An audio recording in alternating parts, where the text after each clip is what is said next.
thousands of blue-eyed couples name their daughters after me. I have a hole in the sole of my left foot that weeps pus and smells of roses. The one time I tried to show it to a nurse, she fainted.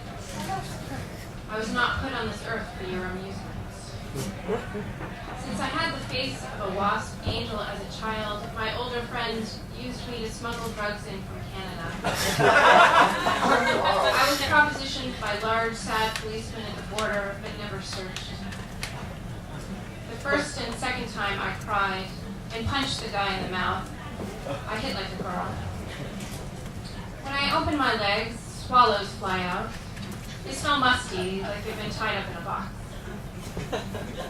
I need to take a large, black, gleaming pill at 9 p.m. to sleep at night. This pill has nothing in common with a gun. I knew your mother when she was slim-hipped and bright-haired before she met your father. She has always regretted having you.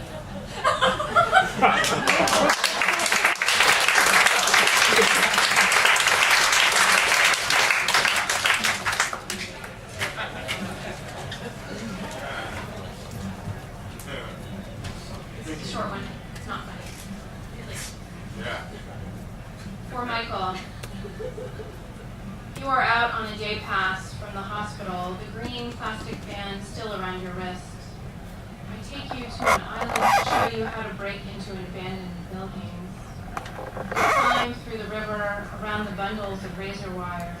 The medication makes you slow, makes your tongue dart left and left. I make you take your shirt off so I can photograph you against the ruined rooms, the windows warped as a broken mouth.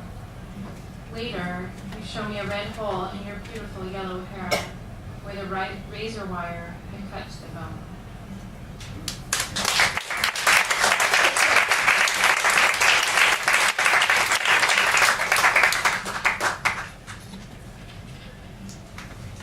Things she asked on our first date. She asked me if I had any social diseases since she was writing a poem about STDs. She asked me if I ever hit a girl, and if so, did she press charges? She asked me where I hit her. She asked me to show her on my own body. She asked me if my mother had a job, and what kind of job was technical producer anyway. She asked me the names of my brothers and sisters. She asked me what I planned to name my firstborn. She asked me why I didn't quit my job. She asked me if I couldn't see things from my boss's point of view. She asked me if I was happy with such a small apartment. She asked me if my cat always acted this way. She asked me if the bed always squeaked like that, like a chicken with its foot caught in a tin can. She asked me if I was crying or laughing. She asked me if she fell asleep and then woke up again, would I still be stroking her hair?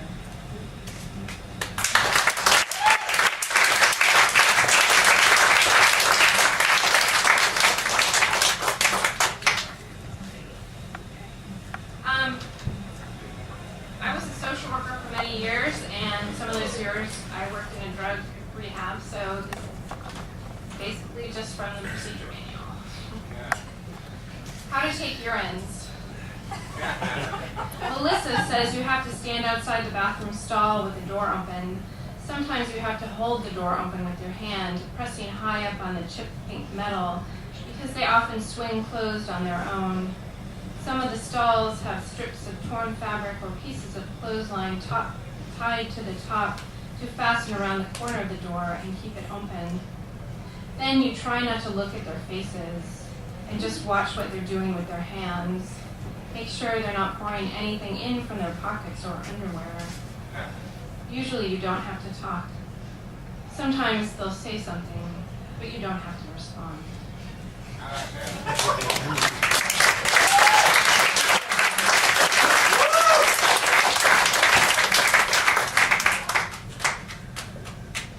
Okay, this is the last one.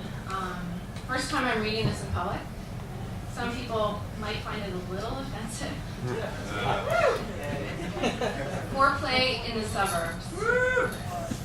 All I wanted was a 5-minute blowjob, my neighbor says as he breaks down weeping in the foyer.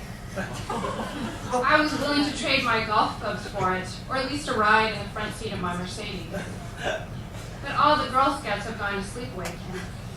So I came to see if you could offer me your son. Let's face it, all your homebrewed soy lattes, witty banter downloaded from Mocha's website, the way you flash your pockmarked breasts in the mirror as you stand behind me, and the claw marks that suddenly appear on my neck lead me to believe that your boy is not upstairs playing with his color forms, and that he will not be joining us in a moment for American cheese and crackers and a little white wine for a brief interlude.